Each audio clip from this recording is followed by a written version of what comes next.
Hello दोस्तों, स्वागत है आप सभी का एक और नई वीडियो में। आज एक बार फिर से मैं आप सभी के लिए लेके आ गया हूँ कुछ बेहद ही खौफनाक सच्ची डरावनी कहानियाँ लेकर। कुछ ऐसी कहानियाँ जो कि आपको पैरानॉर्मल चीज़ों पर बिलीव करने पे मजबूर कर देंगी। दोस्तों, हो सकता है कि आपको मेरी वॉइस में थोड़ा चेंज महसूस हो, क्योंकि मुझे थोड़ा तेज़ ज़ुकाम हो रहा था, तो प्लीज़ इसे इग्नोर कीजिएगा। इफ़ आपके साथ भी कोई ऐसा पैरानॉर्मल एक्सपीरियंस हुआ है जो कि आप मुझे बताना चाहते हो, तो आप उसे स्क्रीन पे दिख रही मेरी इंस्टाग्राम आईडी पे या फिर स्क्रीन पे दिख रहे मेरे व्हाट्सएप नंबर पे मुझे टेक्स्ट करके बता सकते हो। मुझे आपकी कहानी सुनाने में बहुत खुशी होगी। आइए अब बढ़ते हैं आज की पहली कहानी की तरफ। मेरा नाम अवनीश है और मैं एक पैरानॉर्मल इन्वेस्टिगेटर हूँ। जो घटना मैं आपको आज बताऊँगा, ये मेरी लाइफ में घटी सबसे पहली पैरानॉर्मल एक्सपीरियंस है, और ये मेरा भी पहला ऐसा केस था जिस पे मैं घोस्ट हंटिंग के लिए गया हुआ था। अब उस जगह की प्राइवेसी के लिए मैं आपको एग्जैक्ट लोकेशन तो नहीं बता सकता, और ना ही अपने साथ गए लोगों का नाम बता सकता हूँ, लेकिन इतना बता दूँ कि जिस जगह पर हम जा रहे थे वो जगह गोवा में थी। तो कुल मिलाकर उस टाइम पर गर्मियों का मौसम चल रहा था, और उस टाइम पर मैं एक पैरानॉर्मल इन्वेस्टिगेशन करने वाली कंपनी से बस जुड़ा ही था। मेरी उम्र उस वक्त लगभग 21 साल की रही होगी।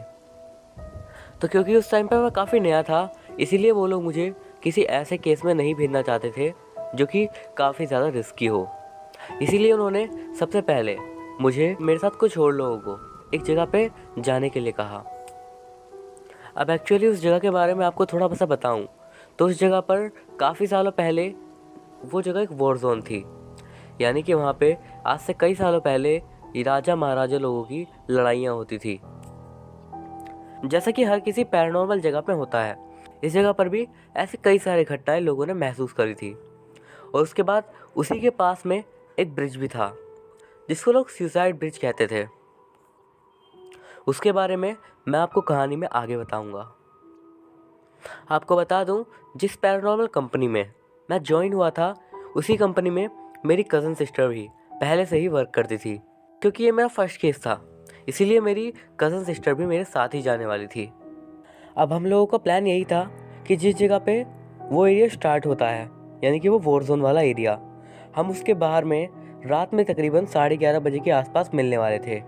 तो मैं और मेरी कज़न सिस्टर तकरीबन 11:35 के आसपास उस जगह पे पहुंच चुके थे। और उसी जगह पर मेरे साथ एक थोड़ी सी अजीब घटना हुई। अब मुझे नहीं पता ये नोटिस करने लायक थी या फिर नहीं, लेकिन वहाँ पर पहुँचने के बाद हम उस एरिया में एंटर करने ही वाले थे, क्योंकि अभी तक बाकी हमारे साथी नहीं आए थे, तो हम उनका वेट कर रहे थे। और सडनली मुझे ऐसा फील हुआ कि पीछे से कोई आ रहा है मेरी तरफ। अब क्योंकि जिस जगह पर हम थे वो जगह थोड़ी सीमेंटेड टाइप थी, यानी कि अगर कोई चलता तो उसकी आवाज़ साफ पहचान सकते हैं हम। बट जो फुटस्टेप्स की आवाज़ मुझे आ रही थी, मैं क्लियरली कह सकता हूँ कि वो जो भी था उसने बूट्स पहन रखे थे शायद। अब मुझे जब पहला ख्याल आया वो यही था कि शायद हमारे साथी लोग वहाँ पर आ चुके हैं, और मैं फ़ौरन ही पलटकर उनकी तरफ देखने लगा। बट मैं ये देखकर हैरान हो गया थोड़ा कि वहाँ पर कोई भी नहीं था। अब मुझे नहीं पता ये क्या था, लेकिन मुझे थोड़ा सा अजीब लगा। बट इससे कुछ ही देर बाद हमारे साथी वहाँ पर आ गए, और उनके पास थे कई सारे पैरानॉर्मल इक्विपमेंट्स। वो टोटल 2 लोग थे, जिनमें एक लड़का था और एक लड़की थी। एज में वो दोनों हम दोनों से बड़े ही थे। मैं आपको उनका असली नाम नहीं बता रहा हूँ, लेकिन घटना सुनाने के लिए जो लड़का था उसका नाम राहुल बताता हूँ, और वो जो लड़की थी उसका नाम नेहा बताता हूँ। अब क्योंकि जैसा कि मैंने आपको बताया वो एक मैदान टाइप का एरिया था, तो वहाँ पे इस बात का भी खतरा होता था कि वहाँ पर नशेड़ी लोग और ड्रग डीलर्स वगैरह होते थे। और ये बात मैं अपने मन से नहीं कह रहा हूँ, ये ऐसा अक्सर केसेस में हो चुका है कि रात में हमारी टीम किसी जगह पर जाती थी तो ऐसे लोग हमें अक्सर परेशान करते थे। इसीलिए राहुल अपने साथ एक गन रखता था। जब पहली बार उसने मेरे को बताया तो मुझे थोड़ा सरप्राइज हुआ, लेकिन फिर उसने मुझे उस गन का लाइसेंस दिखाया। वो गन लाइसेंस थी। फिर उसने हमें कुछ मशीनें दिखाई, जैसे कि 2 EMF मीटर्स। मैं आपको बता दूं, जैसे ही कोई पैरानॉर्मल स्पिरिट या फिर आत्मा हमारे आसपास आएगी तो ईएमएफ मीटर्स में लाइट्स के ज़रिए हमें पता लग जाएगा कि वहाँ पर ऐसा कोई नेगेटिव एनर्जी असल में है या फिर नहीं। नेहा के पास एक रेडियो टाइप की मशीन थी जो कि उन रेडियो फ्रीक्वेंसीज को सुन लेती थी जिन्हें आप और हम अपने कानों से नहीं सुन सकते हैं, या फिर सीधे सीधे शब्दों में कहूँ तो उस मशीन के ज़रिए हम आत्माओं की आवाज़ को सुन सकते हैं। अब उसी जगह पर खड़े खड़े ही मेरी बहन के साथ कुछ थोड़ी सी अजीब घटना हुई।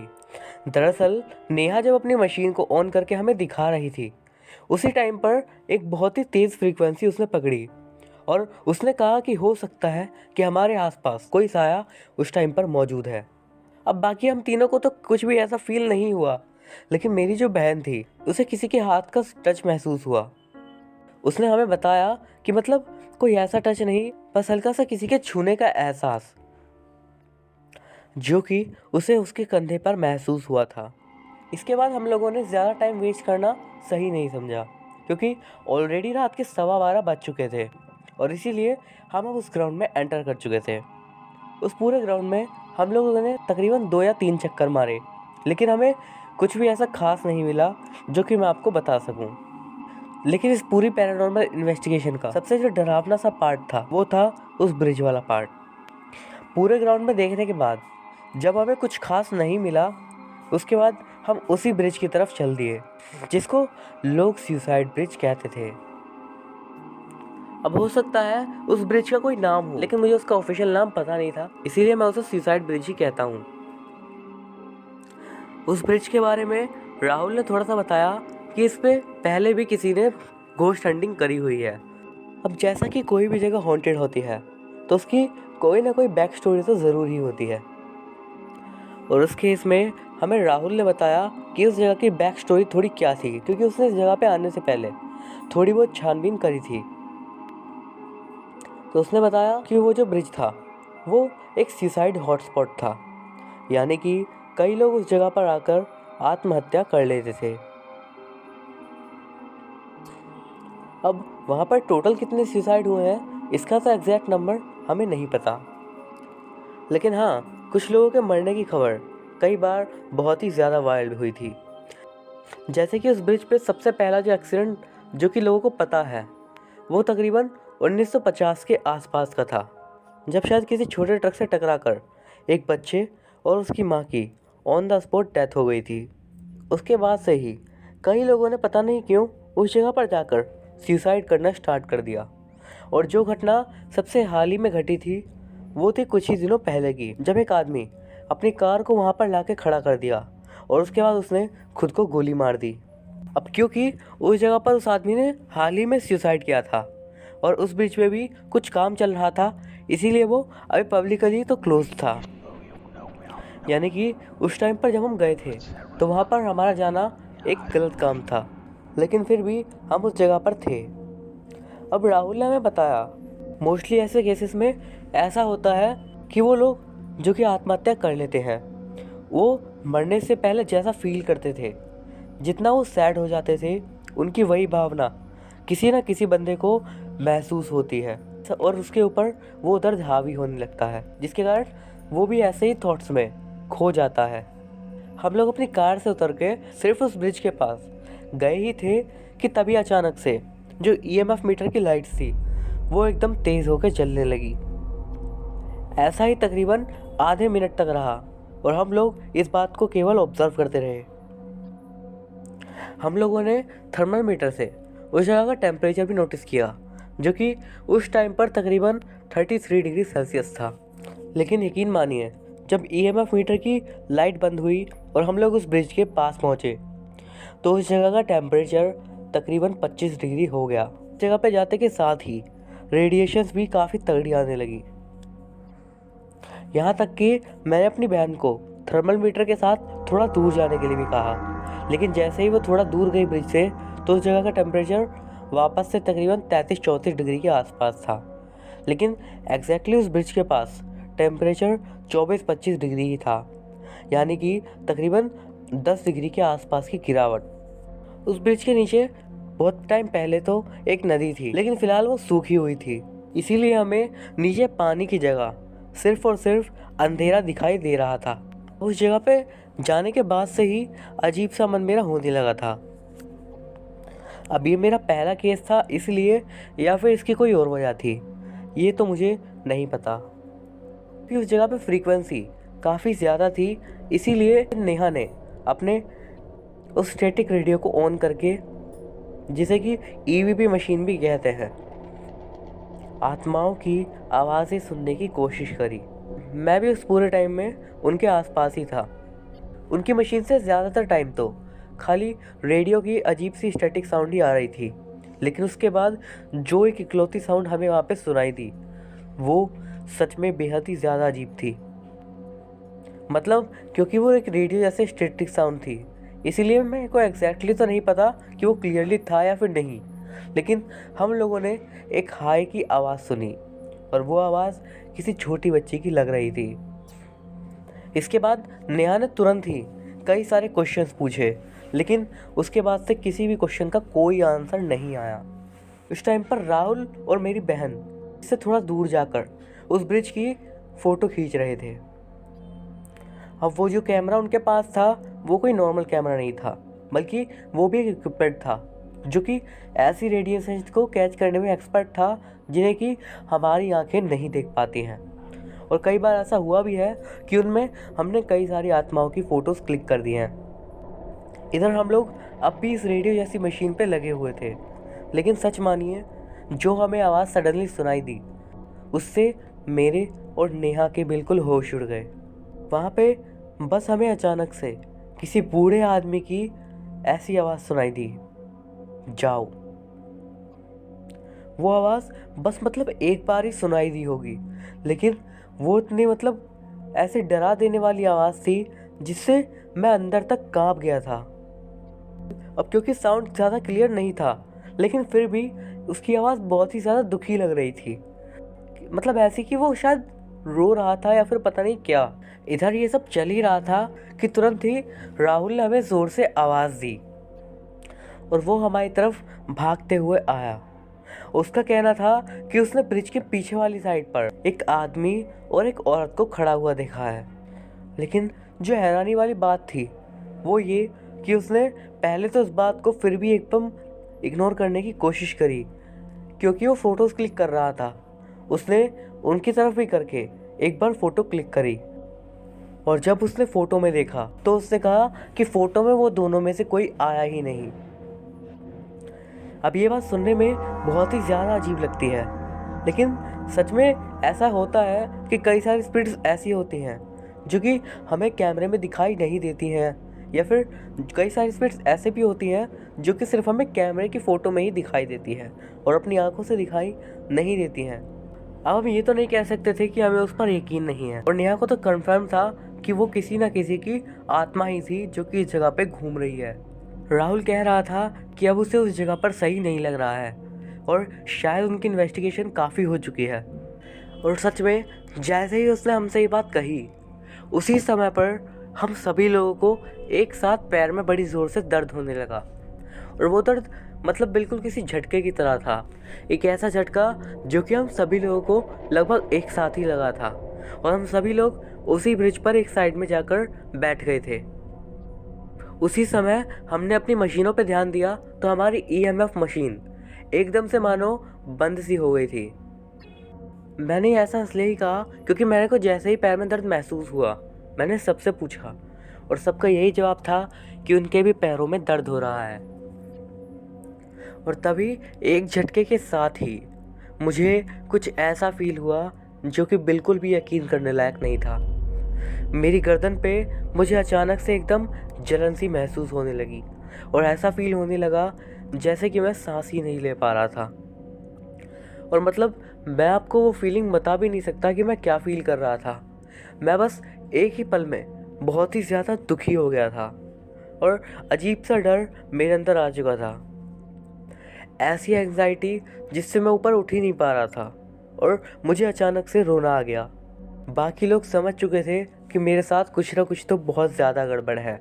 एक सेकंड के लिए उनकी नज़र मशीन पे गई तो जिसकी रेटिंग तब से 71 जा रही थी, उस मशीन की रेटिंग मेरे पास में आते के साथ ही तकरीबन 90 पार कर गई।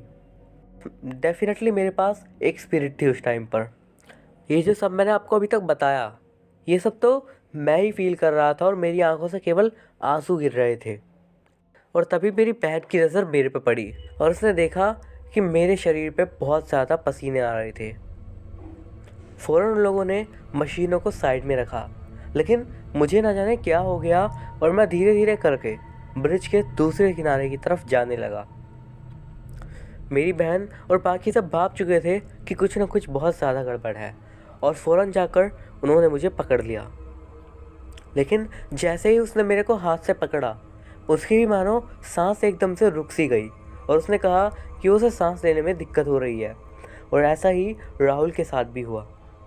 मैं धीरे धीरे ब्रिज के दूसरे किनारे की तरफ न जाने क्यों बढ़े ही जा रहा था कि राहुल और नेहा भाग कर आए, जैसे तैसे मुझे पकड़कर और खींच कर मुझे गाड़ी के पास लेकर के गए।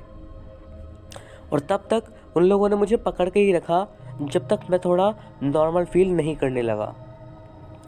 अब राहुल ने मुझसे कहा, ऐसी जो स्पिरिट्स होती हैं वो उन्हीं को अटैक करती हैं सबसे ज़्यादा जो कि इमोशनली काफ़ी कमज़ोर होते हैं। और ऐसा ही शायद अभी हुआ कि वो जो स्पिरिट्स वहाँ पे थी उन्होंने हम सब पे हमला किया, लेकिन क्योंकि सबसे ज़्यादा इमोशनल उस जगह पर मैं था तो उसने मेरे ऊपर हावी होना शुरू कर दिया। अब उस जगह पर रुकने का कोई फ़ायदा नहीं था और हम लोग अपनी कार में बैठकर ही उन फ़ोटोज़ को देख रहे थे जो कि राहुल ने उस ब्रिज पे खींची थी।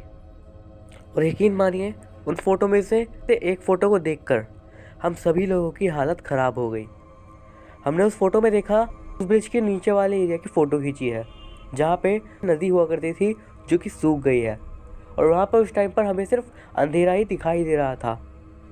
लेकिन उस फ़ोटो में जो कि राहुल ने क्लिक की थी वहाँ पर हमें एक आदमी दिखाई दिया और सच में वो आदमी कोई नॉर्मल आदमी नहीं था, क्योंकि वो जो इक्विपमेंट था उसमें से ज़्यादा क्लियर फ़ोटो नहीं आती है, इसीलिए उसकी एग्जैक्ट फेस तो नहीं दिख रहा था, लेकिन जो चीज़ दिखी वो बहुत ज़्यादा भयानक थी। वो ये कि उस आदमी का फेस मतलब काफ़ी हद तक रेड टाइप का था। अब हमारी हालत इतनी ख़राब हो चुकी थी कि हम वहाँ से निकल लें, लेकिन हमारी किस्मत को ऐसा मंजूर बिल्कुल भी नहीं था। मैंने आपको बताया था कि कुछ दिन पहले उस जगह पर सुसाइड किया गया है, इसीलिए पुलिस उस जगह पर राउंड रात में लेती रहती थी।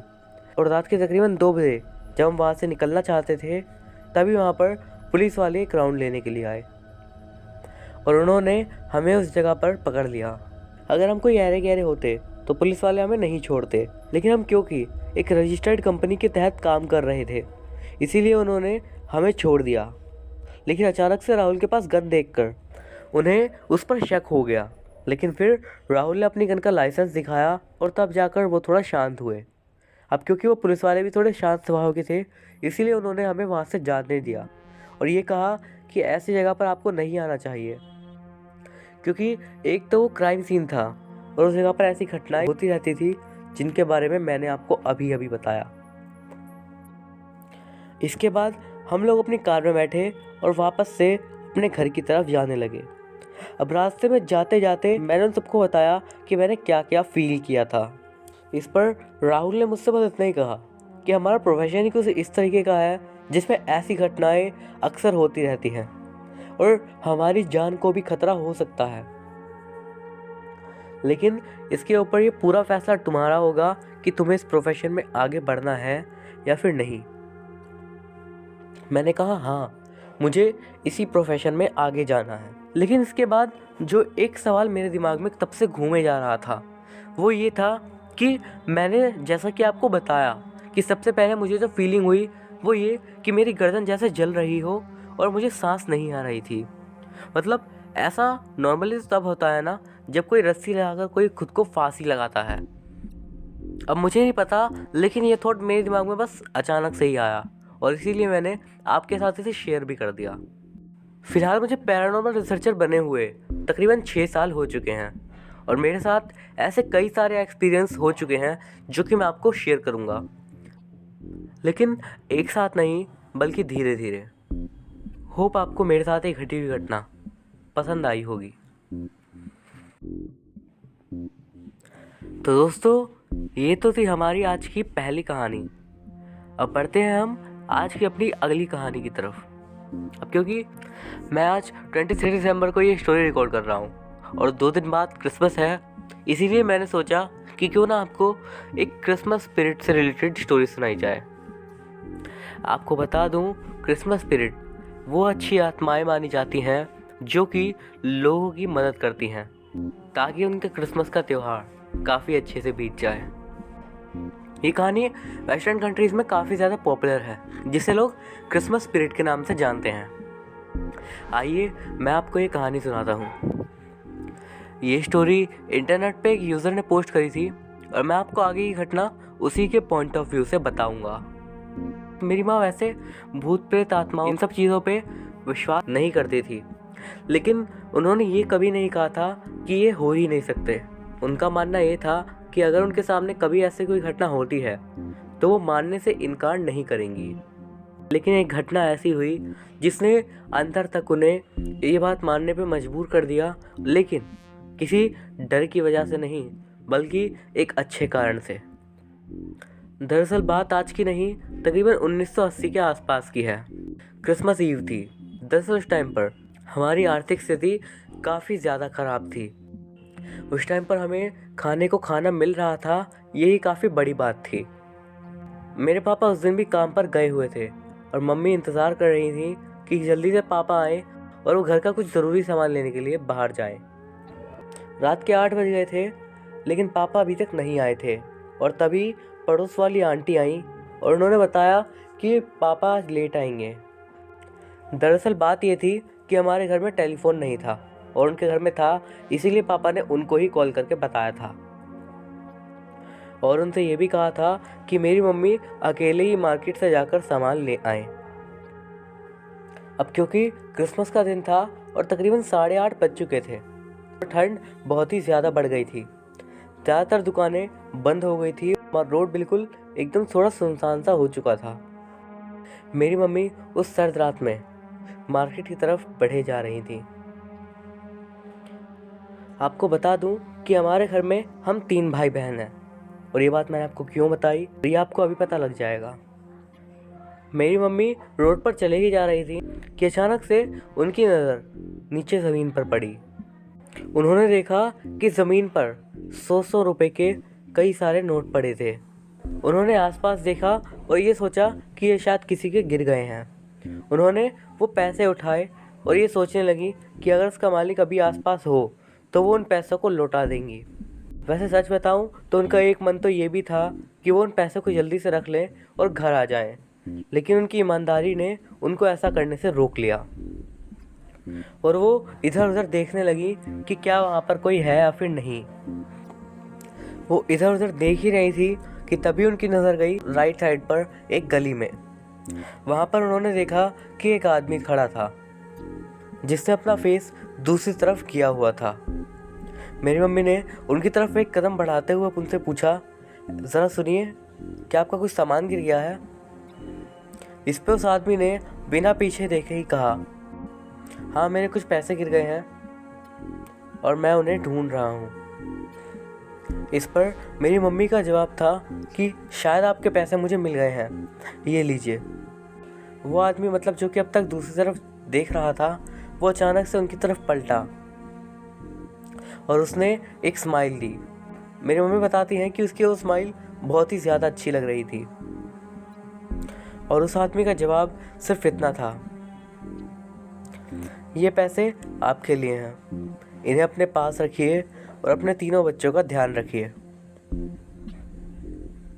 मेरी मम्मी इस बात को सुनकर काफ़ी ज़्यादा हैरान हो गई थी और उन्होंने कहा, ये आप क्या बात कर रहे हैं, आपको कैसे पता मेरे बच्चों के बारे में?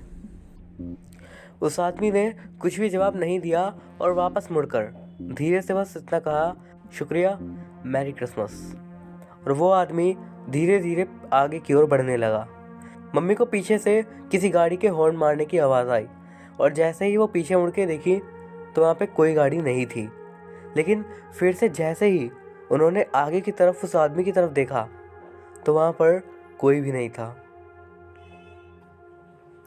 मम्मी बहुत ही ज़्यादा हैरान थी और उनके हाथ में वो पैसे अब भी मौजूद थे उन्होंने आगे जाकर देखने की कोशिश करी, लेकिन वो आदमी वहाँ पर सही में नहीं था। और मेरी मम्मी को ये समझते देर नहीं लगी कि वो और कोई नहीं, शायद कोई अच्छी क्रिसमस स्पिरिट था जो कि उनकी मदद करने के लिए आया था। उस क्रिसमस पे मेरी मम्मी बाहर से बहुत सारा सामान लेकर आई थी, जिसे देखकर हम सभी बच्चे काफ़ी ज़्यादा खुश भी हुए थे।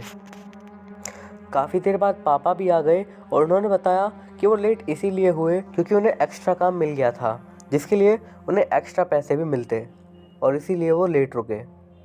और मम्मी ने उन्हें अपने साथ घटी घटना के बारे में बताया। मेरी मम्मी का बस यही कहना था कि ऐसा कौन ही होगा जिसे मेरे परिवार के बारे में सब पता हो और मेरी स्थिति के बारे में भी, और पल के समय में ही मेरी आंखों के सामने से गायब हो गया हो। मेरे ख्याल से तो वो कोई अच्छी क्रिसमस स्पिरिट ही होगी। दोस्तों, एक्चुअली में ये स्टोरी एक लोक कथा है उस क्रिसमस स्पिरिट के बारे में। ये तो किसी को भी नहीं पता कि ये घटना शायद ही कभी असल में घटी हो, लेकिन मेरा मन किया कि मैं आपको ये कहानी सुनाऊं। 2 दिन बाद क्योंकि क्रिसमस है, तो मैं आपको एडवांस में ही मैरी क्रिसमस कहना चाहूँगा। अगर आपको ये वीडियो अच्छा लगा हो और आपको मेरी स्टोरीज पसंद आई हो, तो आप इस वीडियो को लाइक कर सकते हैं। इस वीडियो पे एम रखते हैं 650 लाइक्स का। होप आप इसे पूरा कर दोगे। अगर आपके साथ भी कोई ऐसी घटना घटी हो, तो आप उसे स्क्रीन पे दिख रही मेरी इंस्टाग्राम आईडी के ज़रिए मुझ तक पहुंचा सकते हैं। मैं अभिषेक मिलता हूं आपसे अगली वीडियो में कुछ ऐसी ही कहानियों के साथ। तब तक के लिए गुड बाय।